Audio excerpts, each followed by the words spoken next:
Listen, Yeah. Well, so there's a proposal. And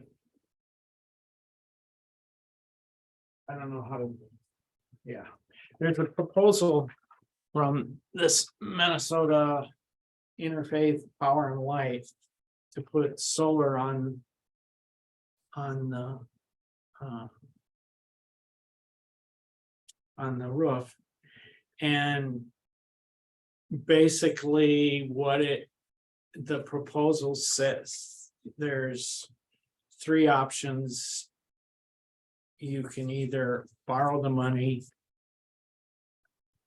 and then do it, or you can pay with money you already have and do it, or somebody else will buy it and they basically give you, you buy then the energy from them and they own it for a number of years. And I think in the proposal, it was 25 years. And then after that, you take ownership of the solar array. And with that option, your electric cost goes up by 3.5% a year from what it is now, and that's what you pay them. If we buy it, the law has changed, and there's I think it's a 30% tax credit that a nonprofit can get. This is new this year. Previous years couldn't do that. So and how that works is you put the solar in, and then by sometime next year, the federal government will reimburse you for 30%. So there's a period of time, probably 6 to 8 months, in which you have to cover that cost, and that's about 30%. And then there's some benefits that I was going to have Buff talk about, but there's two types. There's one where they give you, it's sort of where Excel gives the organization a rebate on solar, and because you have solar on there. And the reason they do that is then they can meet their requirements to have so much percent of renewable energy, and they don't have to build it out. You do it. And so they give you sort of an incentive for doing that, and it's so much per kilowatt hour. The other thing is, if you don't use the energy, they buy it back at the going rate. And so there's a meter that determines how much you generated and how much you used and all that. So there's the two PDFs. I don't know if you folks got a chance to look at them, but there's the PPA is where someone else does the investment and they get most of those benefits. And what the church gets out of that is they get the ownership of the array after 25 years, where it still will be producing some electricity. And then, but the purchasing organization will get the tax credit, and will get the there's another column, I forget what it's called, but where I think it comes from Excel. So there's two things that come from Excel, and the one is sort of like a rebate thing, and the other is a discount on your electricity.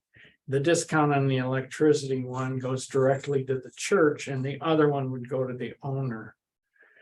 So in that case, what we do is we pay the owner for the electricity and it would increase in cost by 3.5% a month. Not a month, a year. Big difference. Big difference. Sorry about that. Yeah, 3.5% a year. And I looked at I kept track of what my cost of electricity was for 10 years and figured out what the average rate increase, and it was a little above 3.5%.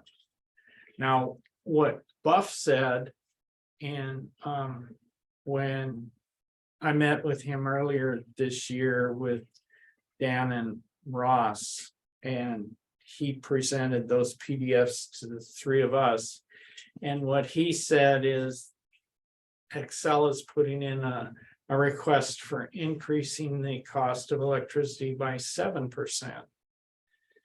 So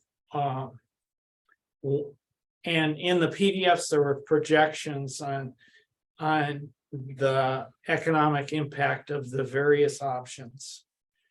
And in that, I think he included an expectation that the cost of electricity would go up by more than 3.5%. And one of the questions I was going to ask him was, well, what is that percent?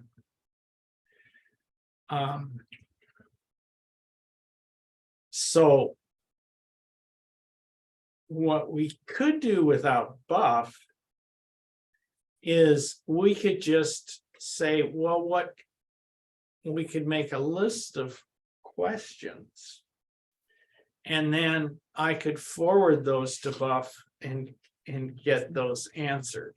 And I already have some questions listed, like one of my questions is, could we do a combination where we bought, say, part of the array and some other entity bought the other array, and so the rest of the array?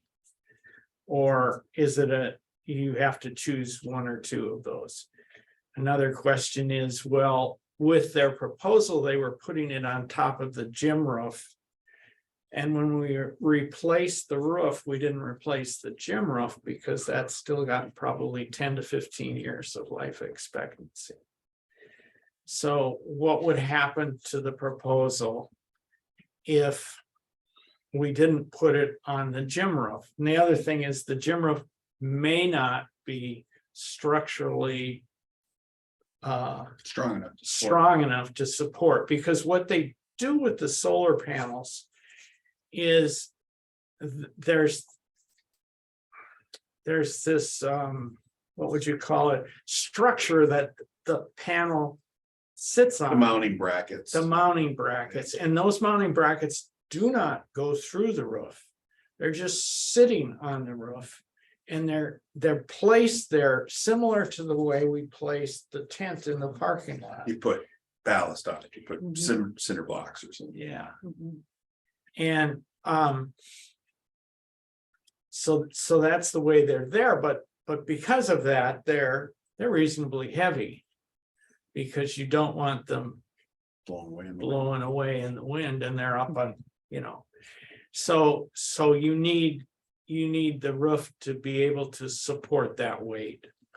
And one of the things they do before they go ahead with the project is, the first thing is there's an engineering, they bring in a structural engineer, look at everything and determine whether or not this structure will support the array that's proposed. And they look at both the structural components and the electrical system in this building, because what they have to do is they have to they have to connect the electricity into the system in a certain way such that they can determine how much energy was produced by the array and also feed it back into the Excel system and all that. One of the things that you get when you get one of these arrays is, I think it's a website that we could have up on a computer that would show how much energy we got from the array. The other thing that they said is like, oh, what do you do about the snow?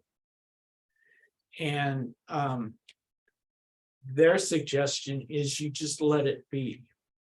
So in the winter,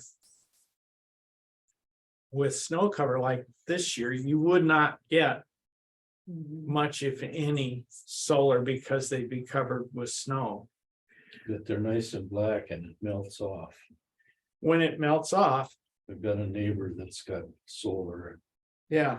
After a couple days of sunshine, it melts off pretty. Oh, does it?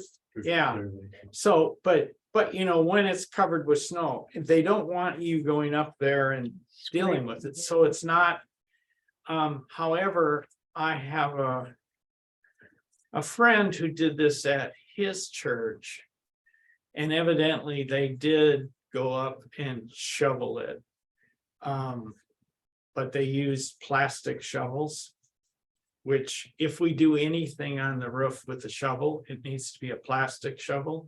So it doesn't hurt the roof and it also doesn't hurt the solar, but it's not recommended to do that. I don't know why they. My son-in-law has a solar panel on their farm and he uses a plastic roof rake type thing with nylon bristles to rake the snow off of his array in his side yard where he has the array. Okay, Kind of like a windshield.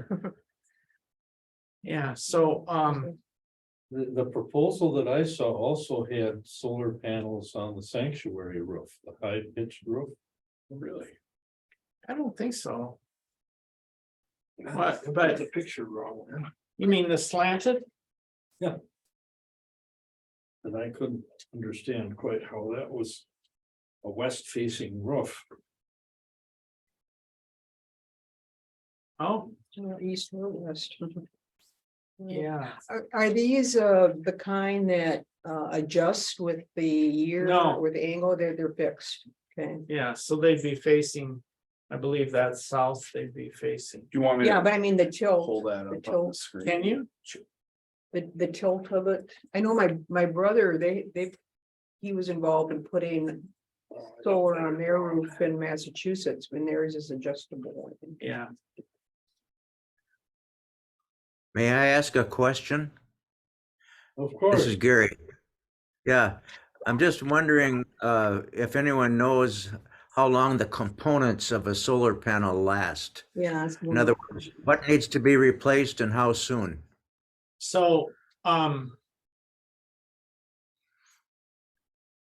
if I remember right, the solar panels degrade by about 2% a year. So the first year they're you know at 100% and then they go down a little, but you're still getting a reasonable amount of. Oh, here it is.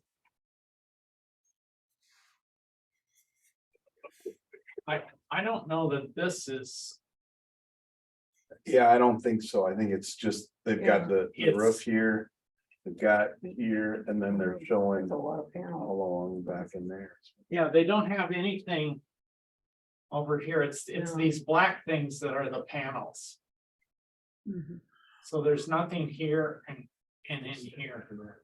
And it might be that it's not cost effective to cover this area. And the other thing that's interesting is this is the is a more economical way of doing solar than if you bring up that picture again. This is a really impressive cost, though. I like zero cost items. When was That- that presentation made? Pardon? When was that presentation developed? It was probably 3 or 4 months ago. Okay, so it's relatively recent. Yeah, and I talked to him in this presentation, the quotes on here are no longer effective because they give you 30 days. Right. So I talked to him about that. Here's the warranty stuff. So everything's 25 years except for the inverter, which is 20 years. And if you put it, so this is putting them on flat roofs. If you put it on a sloped roof, it's more expensive. So that's probably why on the south facing part of the sanctuary, they didn't include that. The other thing we talked to them about was extending it a little out so you'd have like longer eaves on the building, and they'd have to, so like here, there's a lot of sun that comes in and it really heats up these offices. So the concept, well, what if we just put some arrays sticking out that way and they be like eaves and Shades. protect it? And he said that would be very expensive to do because you'd have to build You gotta do an architectural addition to the, some sort of. to frame. support that. So that's not part of the proposal. So one of the big questions is, originally when we talked, we didn't have this on here. But because I'm not sure we can do that. So one of the big questions is, well, if we don't do this and the project shrinks in size, that might increase the cost per kilowatt. Because, Well, it won't generate as much. well, it would still generate a reasonable amount, Probably what do you figure? but there is some deal where if you get over a certain size, it's even more economically viable. And I don't know what that is, and It's this is saying 183 panels, and I just counted by that map 30 panels, so it'd be 150 panels. So and it'd be a 1/6. and Less. whether that there's like a cutoff. You have to be this many kilowatts to get a certain cost. Oh. And so it may make the math not as good if we can't do that. But with this proposal, like it says here, you get 96% projected replacement of your electricity with, 183 panels would almost generate all we need. yeah. Wow. Well, obviously over generating in the summer, under generating in the winter. So are there other questions Oh, that you'd like to ask? Yeah, I'd like to ask him a question, which is, suppose we did a major modification to the building or even tore down part of it or something like that. Can the equipment that's used in installation be repurposed at a different location and maintain the agreement that we have? Well, number one, there would be a large part of the cost is the installation. Right, And that's why we postponed this until we got the roof replaced, because we knew the roof was at end of life. And you wouldn't want to put this on an old roof. right. So if you did that, there'd be the cost of removing it and then putting it on a new structure.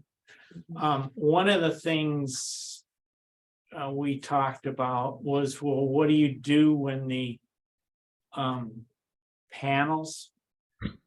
After 25 years and they've degraded, so by that time, maybe they're getting 50% of what they did when they were new. I didn't do the math, but much less, so you'd want new panels. What do you do with those panels? And he said at the time, and this was over a year ago, that there are organizations who will take the panels and send them to third world countries or something and give them there to use. So there's sort of a reuse thing, and I don't know if that's still going on or how that's working. May I ask a question? Yes.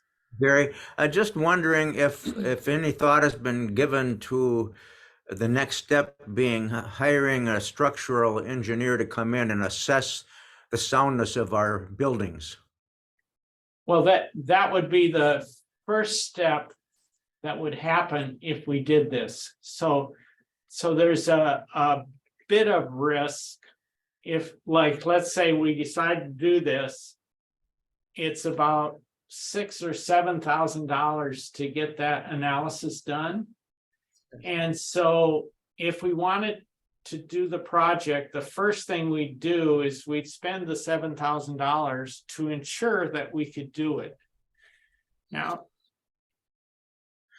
okay, but could a structural, I'm also going beyond this, I guess, in my thinking, because it's been mentioned several times that we should make a vision, a plan for our whole campus, and how a structural engineer might be able to tell us how feasible it would be to remodel all these old buildings that we have, and or should we just tear them down? Which I don't think. there's Bob. Yeah. There's Bob. Hey, Hello, Bob. folks.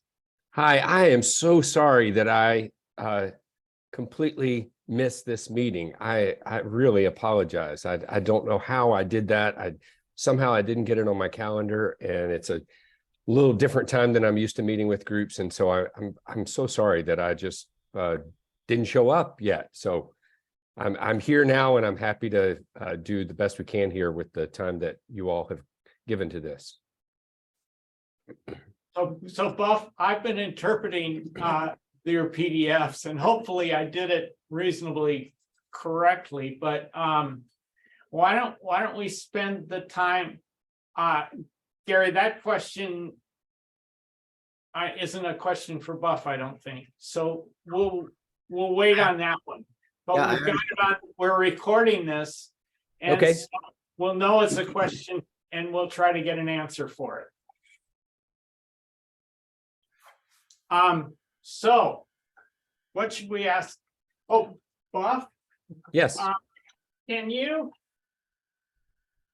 I sort of went over the various sources of revenue that we get if we put the array on. And one of them is the 30% tax credit. But That's then correct. There were two other columns. Can you go over those? Yes. I'm just pulling up your proposal here. Hold on just a second. My computer's taking a little bit longer to react than I'm accustomed to. And you're welcome to share screen. You should be able to, if you want to share something with us. Excellent.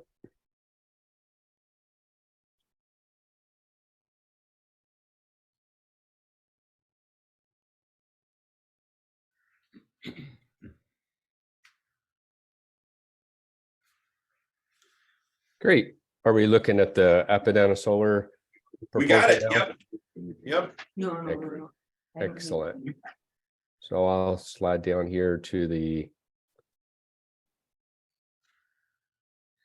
spreadsheet. So yes, there are three main ways that congregations get value from solar financially. And those are the investment tax credit from the federal government, also abbreviated ITC, investment tax credit. And that's 30%, as you said. Even though you don't pay taxes, it's realizable as a direct payment from the federal government. Exactly how that is going to be administered is still being decided by the IRS and the Department of Energy. So everybody in the industry is kind of waiting at the edge of the opportunity, waiting for the IRS to roll out how it's going to be done. But we assume it will involve some paperwork proving that you bought the array, and then they'll write you a check for 30% of the cost of that array.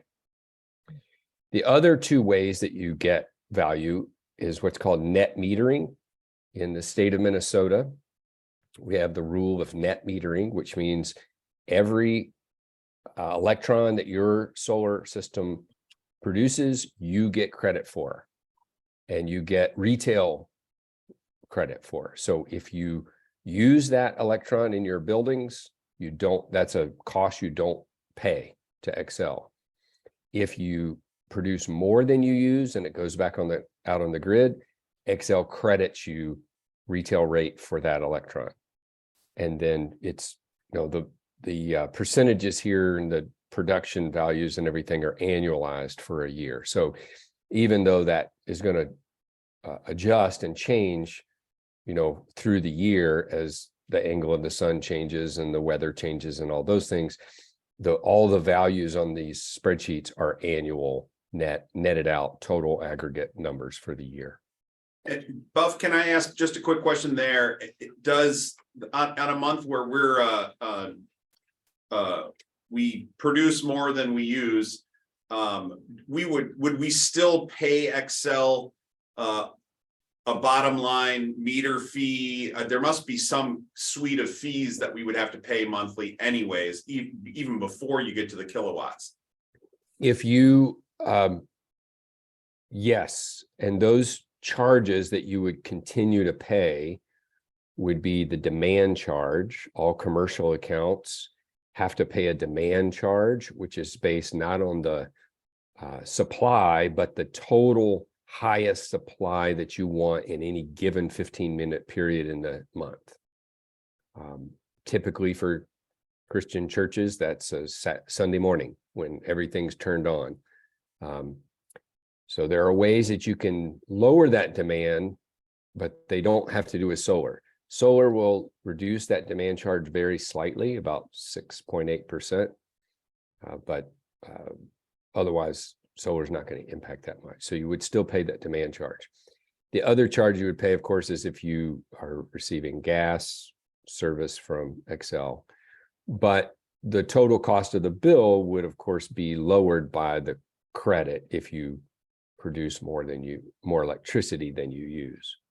And the credit can be used against those other kinds of charges, not just the kilowatts? Yeah, it's all netted out. Exactly. It's okay. Yeah.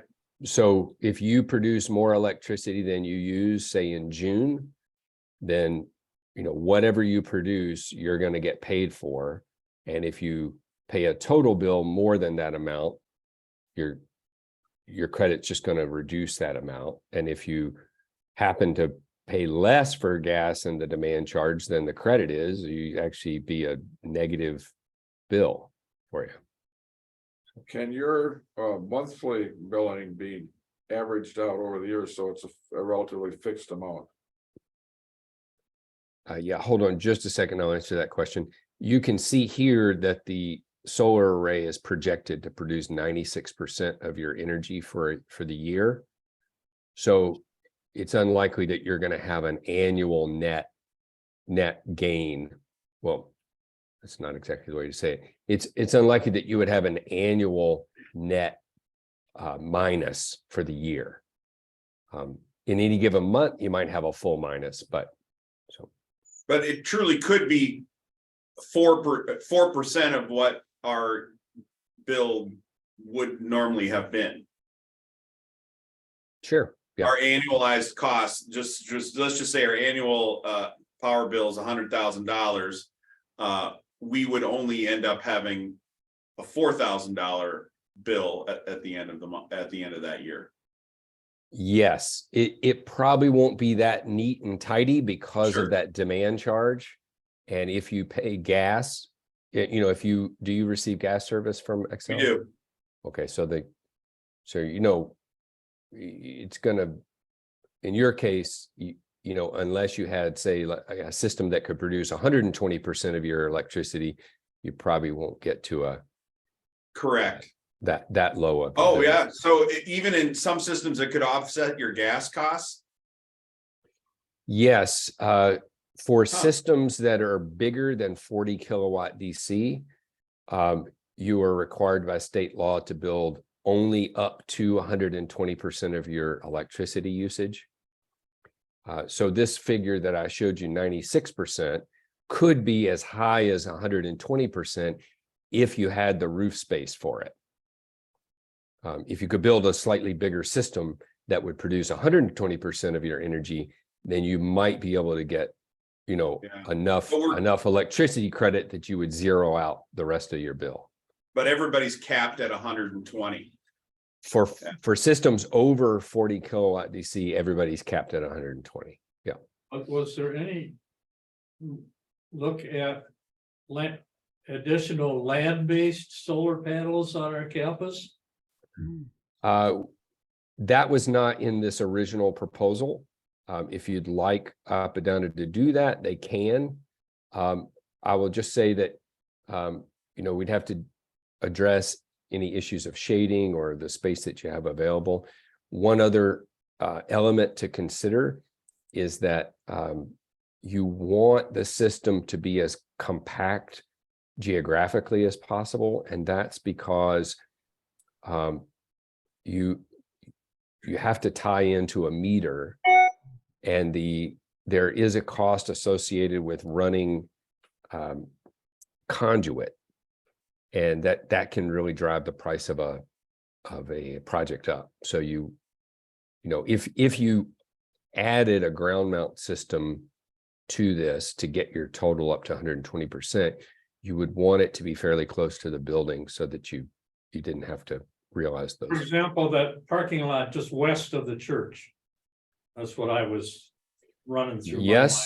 Yes, you could do, if you have on occasion, we find a congregation that has diminished in membership and they have a much bigger parking lot than they need, and they just set aside a part of that for a ground mount system. The other option is a canopy system, that you could put a canopy up and still use the parking lot for parking vehicles. The one thing about canopy systems is they are more expensive, significantly more expensive than rooftop, because you have to build that infrastructure. So in general, the principle with canopies is if the church wants a canopy, you know, regardless of whether it holds solar or not, then it's a very good investment because you are getting something for your canopy. If you don't want a canopy, or you're neutral on that, then it may not be financially important. It could be important for other reasons, like maximizing your solar and doing as much renewable energy as you can. But And in fact, there's that Hillside. the hillside between the parking lot and the church. That's harder than heck to mow.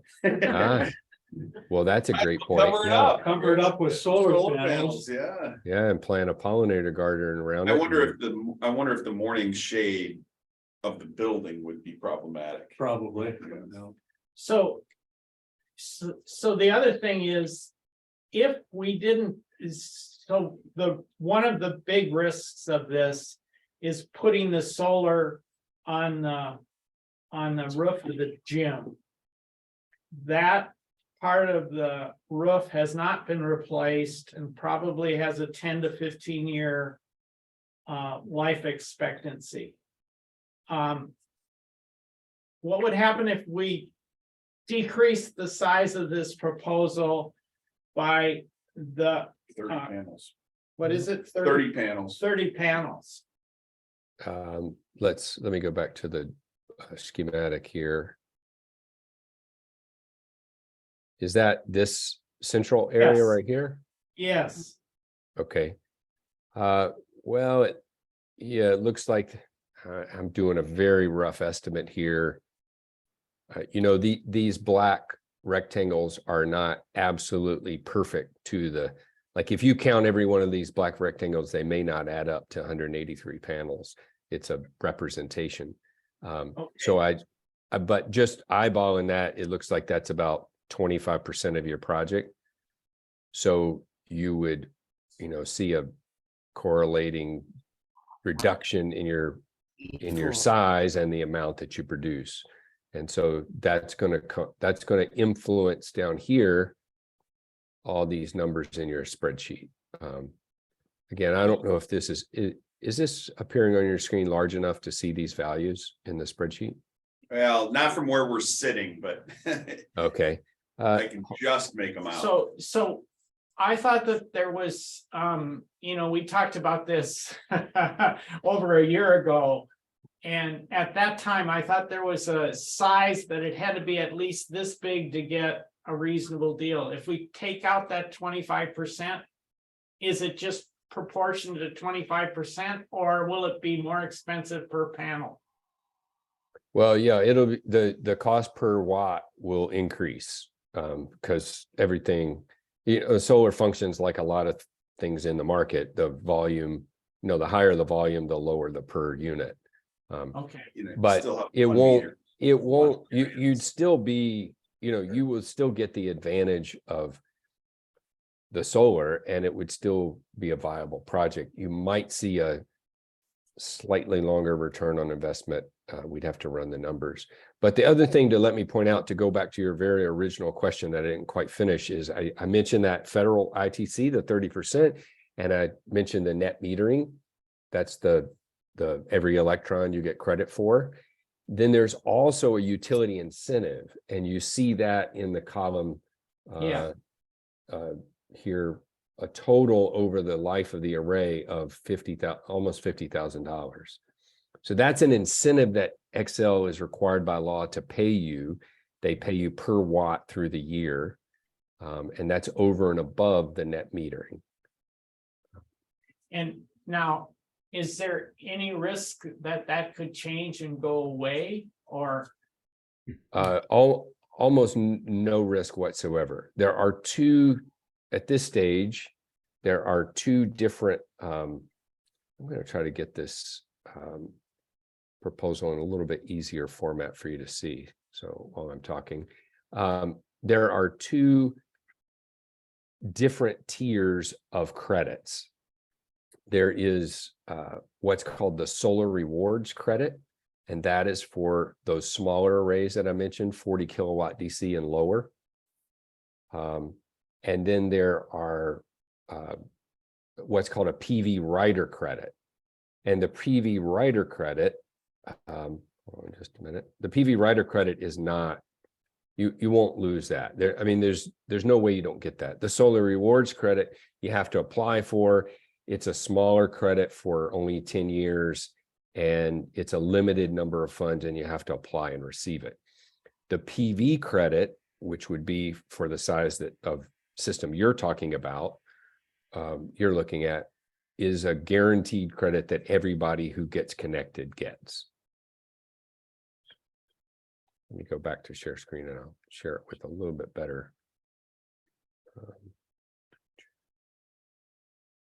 There, maybe this is a little bit bigger.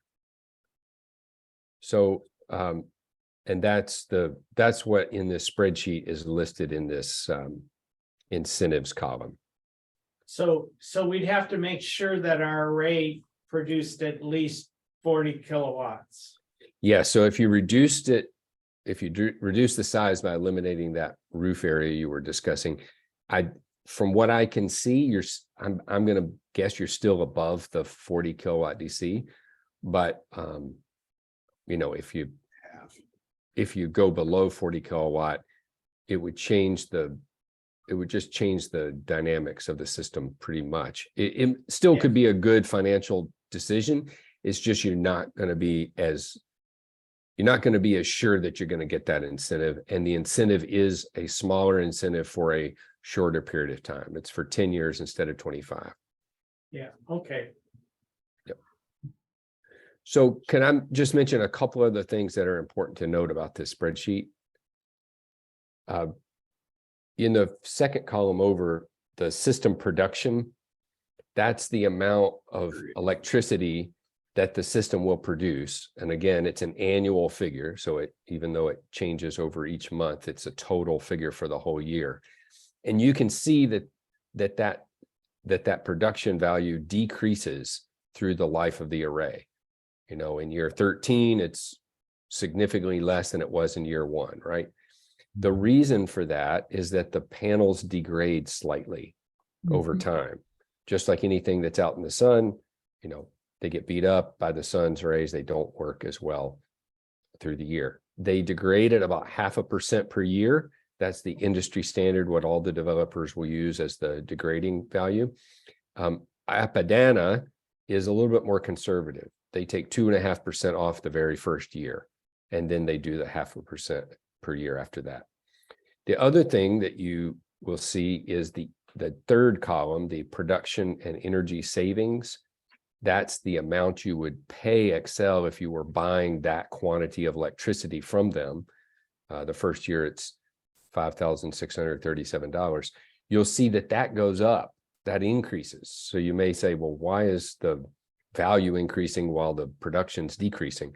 And that's because Xcel Energy raises their rates every year. Right now, they're in a pattern of 3.5% increase annually. They have done that for 15 years running. So that's the value that Apadana uses. The Xcel has asked the PUC, and we're supposed to hear soon this spring, they've asked the PUC to be allowed to increase our rate 7% per year. That'd be double the increase that you see here. So, So you whether use that 7% in there, you use 3.5. we use 3.5 because we don't Excellent. know whether Apadana, we don't know whether Xcel will get that from the PUC. The PUC might say, no way, you're not increasing the rate. So, but at any rate, whether you use the more conservative value or the more higher value, what that demonstrates is that the cost for producing electricity is going up. It's not going up for people that use solar and wind. It's actually decreasing because those methods are cheaper than the fossil fuels. But for any utility that remains in fossil fuels, the cost is getting more volatile and it's going up. So, and the utility as a monopoly is always pushing to increase our rates. And the PUC is hopefully always advocating for us and trying to keep those rates from going up much.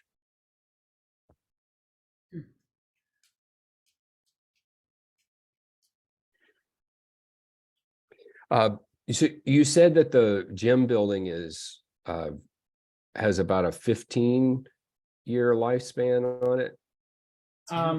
The roof currently, I believe I talked to someone who knew, and I think he said it's 15 years old, but it's in pretty good shape. Okay. Do you know what type of roof it is? It's asphalt shingles. Oh, okay. Even on the flat top there? It's actually rounded. Slightly. Oh, I see. It has a sort of a Curvature. curvature to it. Yeah. Okay. There's a truss system up there, isn't it? So, Yes. so it would probably be nice if you could give us a proposal also without that. Yes, and then maybe. Because that's sort of risky. Yep. Yep, I understand that. I can see that. Let me see.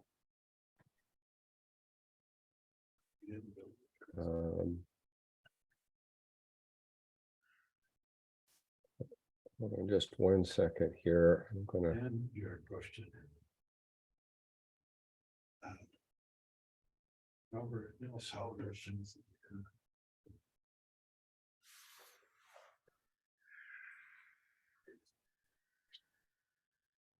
Is this are you seeing a map of your Yeah. church? Okay.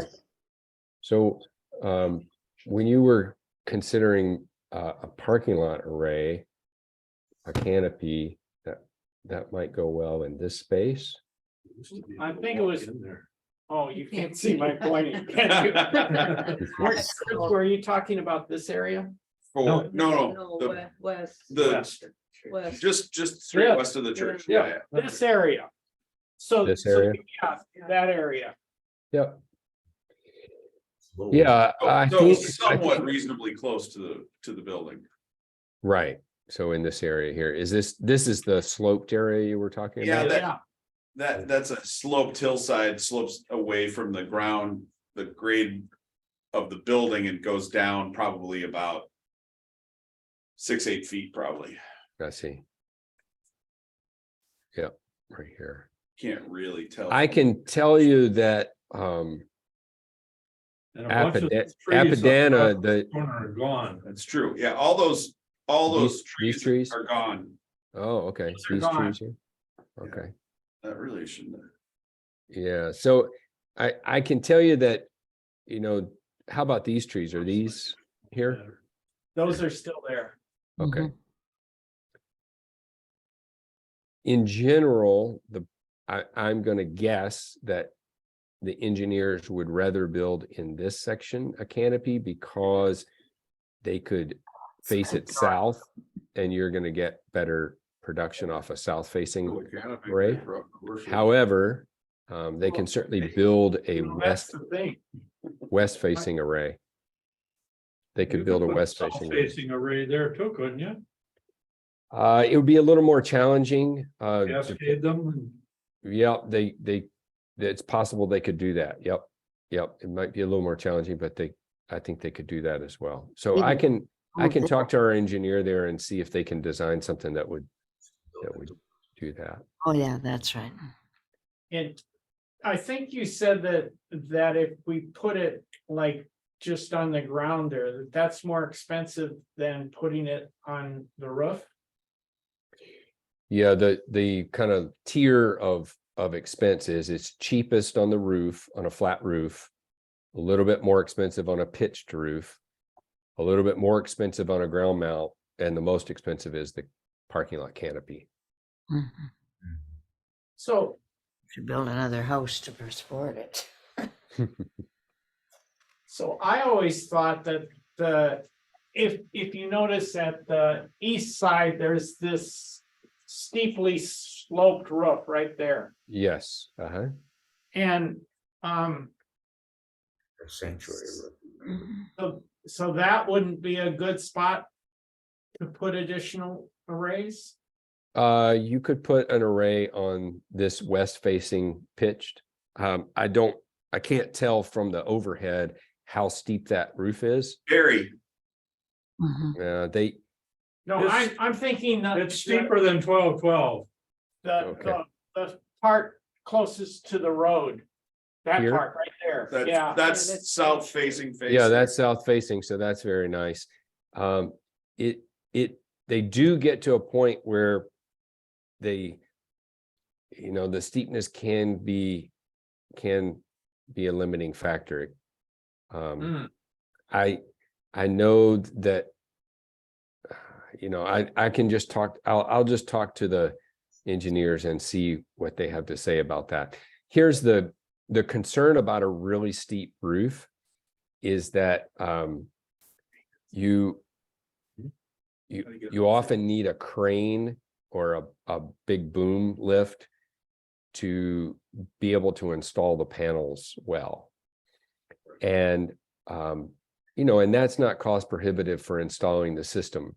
But if they have to come out and do any maintenance on the system for any reason, let's say they find out that a panel was defective and they need to replace it.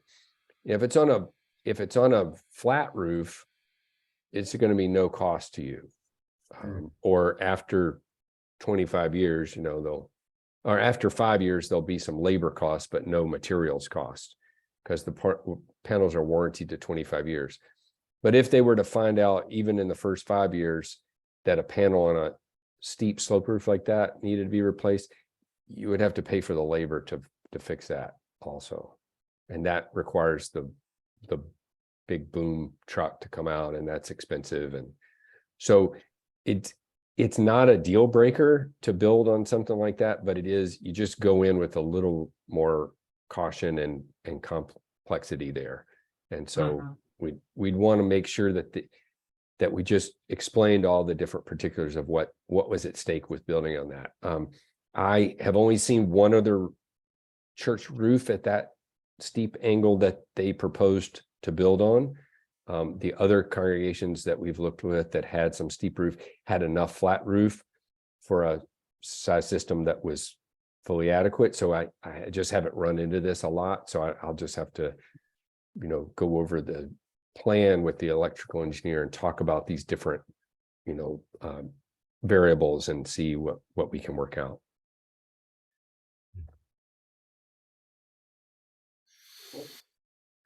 So would it, this is a question for, or I guess for Peter, would it be interesting? Would your guy be able to give us an estimate on what it would cost to put a canopy in that parking lot? And I'm assuming that the canopy would allow us to sit under it. Is that true? Yeah, if you build a canopy project, you can park under it. You can, fully, these things are like, I have to build them to code, and I think it's 12 feet. So you can fit it, most anything under. I mean, you can't fit a semi tractor trailer, but you can put straight trucks and those type of things under. Yep. Yeah, it can reduce your snow removal costs by a little bit, probably. And it's nice in the summer because you can park under it, it's cooler. So it does have some advantages. What tent? We had a tent that crashed on us last summer. Oh, no. Each of the last summers. Oh, no. But we like to have services out. I don't know if we are. Oh, yeah, planning on doing that if we. We're gonna have outdoor worship, but we aren't gonna have a tent. So we haven't decided if we're gonna stay with the parking lot schematic or if we're gonna try and use some of the natural shade. Okay. Yep. Elsewhere on our campus, but yeah, it's an intriguing idea. Of having expanding the solar system, making it as productive as possible. And also getting a canopy and having shade. I would love to see a design, and we've talked about, shading the windows along the south side of the building with an awning. To have an architect design it and just get that costed out, just to figure what it would be, just because there are more reasons to do that the solar that hits us puts such a load on our AC system. Yeah. Good point. Yeah. Because those are the rooms that are occupied. So we're always having to crank down the AC in that wing. Throw a permanent sound system under that thing and everything. You could do all kinds of wonderful stuff. Yeah. But it's just money. Well, it's less money if we put the solar on it. Yeah. Buff, you're not aware of this, but we're also doing hopefully doing a broader campus planning, looking at our whole piece of property, because we've got some emerging ministries in particular around affordable housing and caring for the chronically homeless in particular. And good for you all. Way to go. So if those initiatives continue to proceed, they're likely going to have we're going to have additional installations on our campus, everything from tiny homes to potentially other types of housing. What would it take to make sure that rooftop solar becomes part of the planning process at the very outset? Like I'm naming that aloud for our benefit here, just because if we're going down this path, let's be consistent.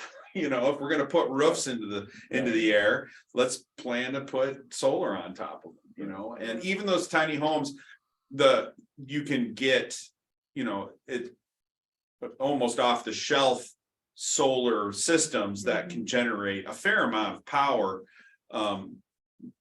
again, with the sacred settlements, the structure, they'd have to be situated not under the tree, like you gotta keep them in a not shady spot, sort of a weird thing, but yeah. It leads me to a kind of Yeah. a follow-up on an earlier question, which is. Once an agreement is in place, I'm sure we would have some contractual agreement. What are the opportunities to modify that agreement? Either we. Yeah, change that's the a- building, it's the installation, or we add installations and so forth. That's a good question, yeah. The standard steps to the process are that, you know, we can go back to the drawing board and do some more mapping and alternatives here, as we've discussed. But essentially you kind of get a system that everybody says, yep, we like that, that's what we want to go forward with. And you sign a letter of intent. And then you have to put some money down. It's depending on the size of the array, you know, it can be as much as 10%. But in your case, you know, with the size array you're talking, I think we're going to ballpark it around 5,000. And that pays for the engineering studies that have to take place to confirm that all the assumptions in these mapping softwares are accurate, and that your structural passes, that your electrical engineering passes, that Excel is going to, you know, not need any upgrade in their system, or if they do need it, they're going to pay for it and not charge you for it. All those types of variables are ironed out in the due diligence phase. And then once that's all done and everything's approved and has all the correct state licensure sign-offs and everything, then you would sign an installation agreement. And at that point, you'll say, you know, they will have told you, yep, you're going to get exactly this. It's going to produce exactly this. We've either made these modifications to our original design, or we haven't made any modifications or whatnot. And then that's when you would pay for the bulk of the project. And then there'd be a small fee, all turnkey, but you know, the final remainder would be right at the end when you get the interconnect with Excel. So if we did the PPA thing where someone else actually owned the array and then we needed to change, what would we have to do? Well, you'd want to do some of this homework that you're talking about if you're going to get creative, like you all are discussing with some other structures and that kind of stuff. You probably want to do that homework as much as you can up front, because a PPA version, and that can be a good model. You know, the PPA version, the investor is going to own everything. They're going to pay that 5,000 upfront cost to do the due diligence. They're going to get all the benefits and they're going to pay for everything. So you're going to have zero cost to you. But that investors are going to want to know going in, this is what my return is going to be. They're going to, you know, so modifications to the project after kind of a set amount would have to get all approved by the investor and would have to kind of meet the same return expectations that they first entered under. Got it. Yeah, I am working with some congregations that like that PPA model. They don't want to tackle as big of project. They don't want to own the system, that kind of stuff. And their goals are kind of solely to go renewable energy and to get a little discount. They're very happy with that. Other congregations, you know, that maybe have more volunteers in place and can see the benefits to owning the system and are willing to do that. I mean, really, there's not much maintenance cost that you have to deal with. Once you kind of get the system in place, it just runs and it does what it does, and there's not a whole lot to deal with. But you know, there is some, you know, like you have to pay for the system up front, and that means a loan for some congregations, and so some congregations don't want to go that route. For the federal tax credit, is that a one-time thing, or if we did another phase and added another installation, is that obtainable again? Yep, the 30% tax credit or payment is for any solar that you build. So if you built one, you know, system number one, you'd get your 30% in the year following that, you know, as if you as if you filed taxes. And then if you built another system or increase the capacity, built more, you'd get the 30% on that amount as well. Thank you. And that ITC is good till 2032. So you got Oh, wow. about Good. 10 years on that. Yep. Awesome. So. What's the next step? Well, it sounds like, it would, on your end, if you want to do a little more homework on kind of how, if you can get a better sense of what you might build on the property and whether you want to include that in this round of the project, that would be helpful. On my end, it sounds like I need to go back to our engineers and, look at some of these variables that you've laid out. They do a quick pass with their GIS software. They haven't actually done a site visit. Exactly. And so Right. they probably don't know that gym roof has a curvature to it.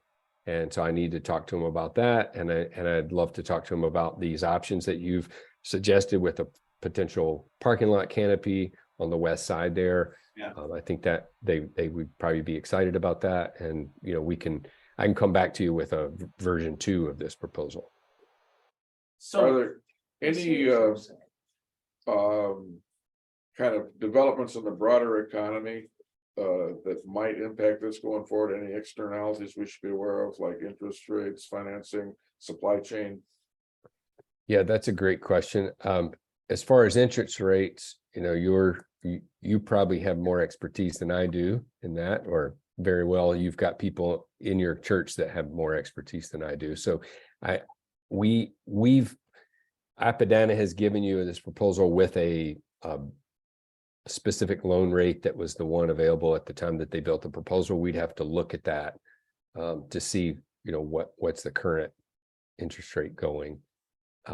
It's sometimes you may have accessibility to a church mission fund loan that can be, below Yeah, we could get a mission investment the fund market- just for this project. market I rate, don't so know that the might rates. help you.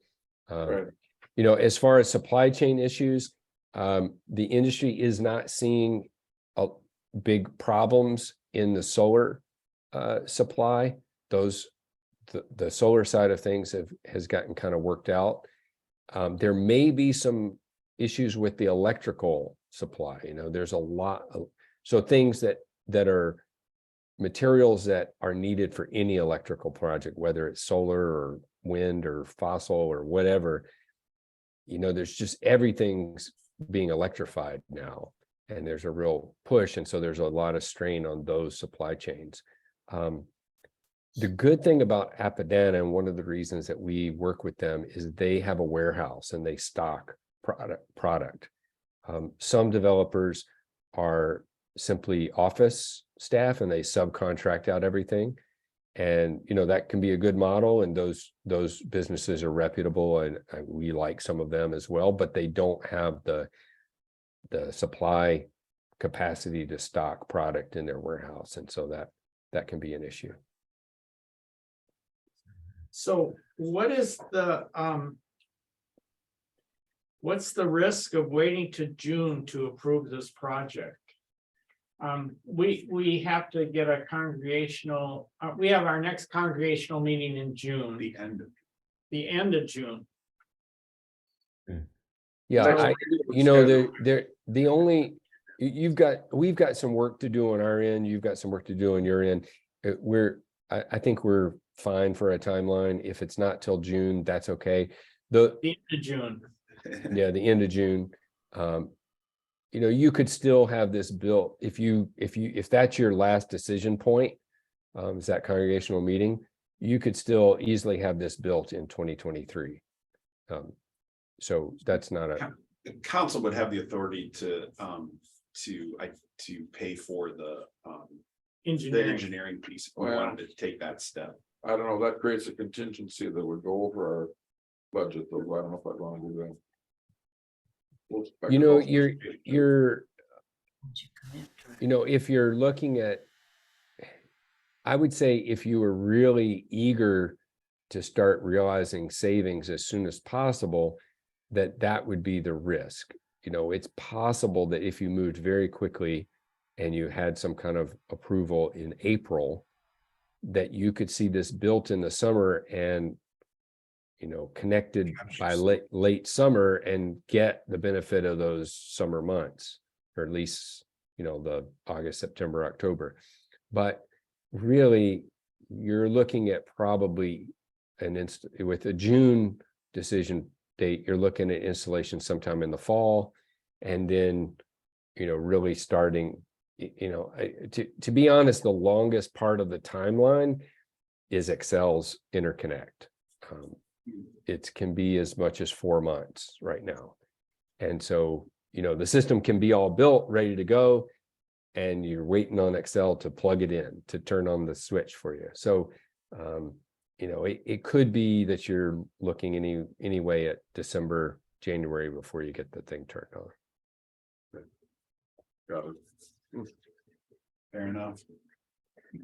So the canopy you're only considering on the west side, or you also, or a canopy on the south side? Because you were saying the south side. Oh, south. Hmm?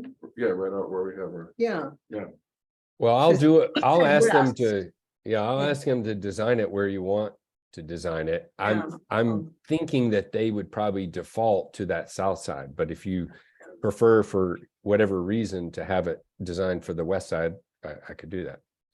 Best, actually. I have some questions from someone that emailed them to me, and one says, on the web page promotion, there are 2 buttons. One says proposal and the other says how to pay. The how to pay looks like a different proposal, but rather something on how to pay for the project. Not sure if that's a mistake or not. I don't know what she's talking about, the web page for promote. Do you know if That's- she's speaking about That's us. So. is the questioner asking about Here's the. our organization's website, MNIPL, or they? And this was Where did you find those? on our website. Oh, on our website. Yeah, well, how we've been communicating this event and Oh. this meeting and everything. We had Oh, all this. that's So you're just ours. linking to that overview there. Yeah, and he's been playing from that. Yeah. I was just looking for the Zoom thing. So, Okay, yeah, so that's something we can figure out yeah. an answer to. Good stuff. Okay, I'll have to go back and do some more. and the other question is, what happens when it snows? Are there built-in heating tapes to melt the snow, or do we need to have someone do the shoveling to remove the snow? We kind of covered. Yeah, that. and sometimes homeowners in residential systems, you'll see they've developed some soft snow rake or something to rake their panels because they want to get every single electron they possibly can. In commercial applications, that's discouraged heavily because the chance of scratching the panels is greater than any Returning. value. Yeah. Yeah. The panels heat up much faster than any surrounding roof or architectural space. They collect a lot of heat from the sun, and so they oftentimes melt much faster than their surrounding. Greenhouse effect. Plus the other aspect is that even when the snow melts, the panels do produce, but that's the lowest production time of the year because the sun is at the, if you're talking about December, January, February, your sun's lowest in the sky and giving you the lowest return you're going to get during the year. So it's the models. Still snows in March. Well, that's true. It does snow in March. It does burn off a lot faster in March too. But the spreadsheet that I showed you with those annualized production rates take into account snow cover and gray skies and all that is built into the models that estimate those production values. Well, I think a key message here I don't know if it's necessarily the motivation of the question, but it might be just what's the maintenance? Like, what are our responsibilities over time? And what I've heard is nothing. You know, we have to monitor the system, and if there happens to be a problem with a panel or whatever it is, then, you know, we call somebody to come out to deal with that on a warrant from a warranty perspective. But we Right. don't have to be out there turning the crank or. And after you know, 5 years, we have to pay for labor. right. That's right. Right. Yeah. Yeah, the systems are solid state. They don't have working parts. You know, they're Right. they're sandwiched of glass, silicon, metals that transfer the electricity to conduit that runs it into your building. So there are inverters, and those change the electricity from the DC current of the sun to AC current that's used in our buildings. Those have a 12 to 15-year warranty, which is, you can buy extended warranties on those. They, you know. Well, the proposal said 20. Okay, so they're bidding you inverters that have a better warranty than the other standard ones, so that's great. Yeah, so you're right. The maintenance is very low on these. You don't have to worry about dust because the amount of rain washes the dust off. They don't require a lot of maintenance. You do need, if you own the array, if you don't do the PPA model but own the array yourself, you need to get insurance on them.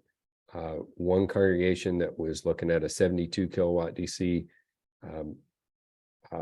array looked into that, and it was going to raise their premiums $184 for the year. So pretty small insurance increase. Bucks a month. But I would check with your insurance agent because Sure. it might be different for you, but we don't see an enormous cost from an insurance standpoint.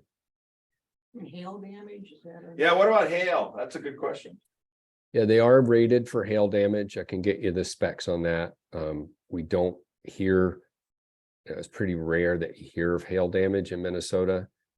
We're connected with Solar. the solar industry has an association in Minnesota called MNCIA.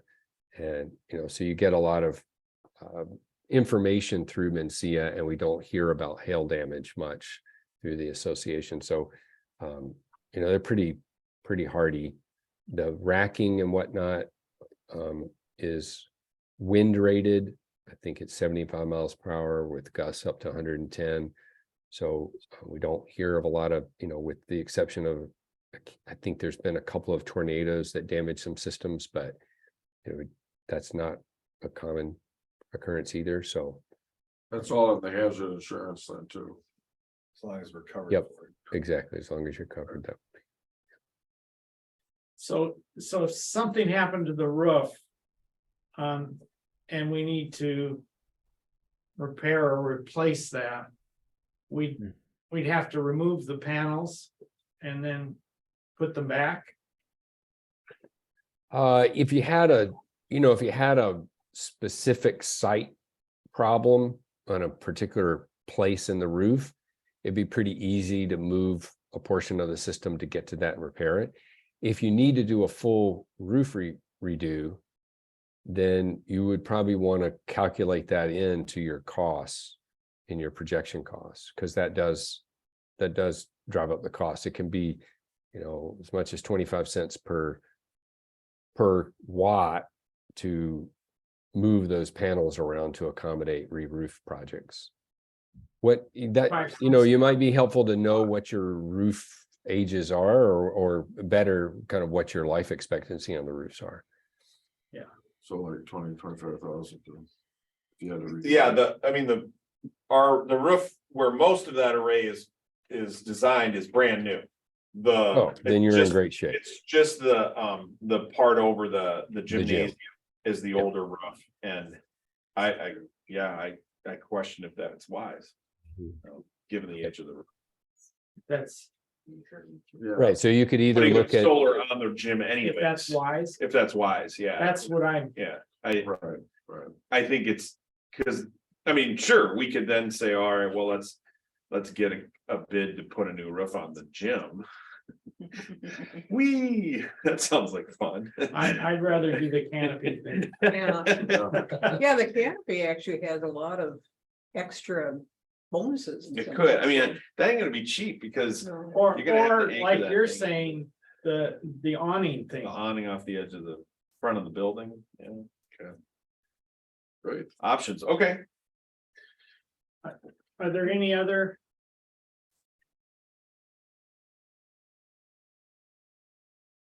People? I mean, have any other questions? No, not for Buff. Well, I really appreciate you hanging in there with us.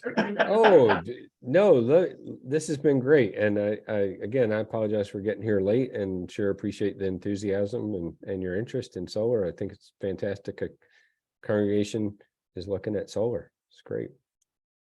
Awesome.